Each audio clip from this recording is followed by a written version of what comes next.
Not saying, I'll follow up or I'll check in with you later. Do not say any of that, because now what we've done is rules of engagement.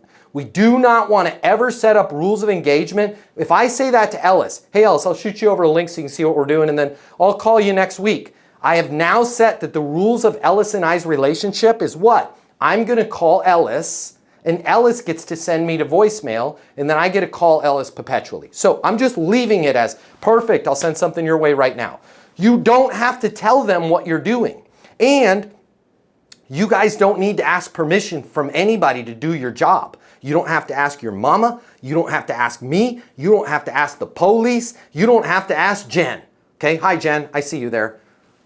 Jen Shader in the house. We don't got to ask, Jen, can I do my job? Yes, Matt, you can do your job. I don't have to ask Jen to do my job. So then 2 weeks later or 2 days later, don't make it 2 minutes later, I can call Jen and go, hey Jen, Matt Easton over here at Easton University was thinking about you today.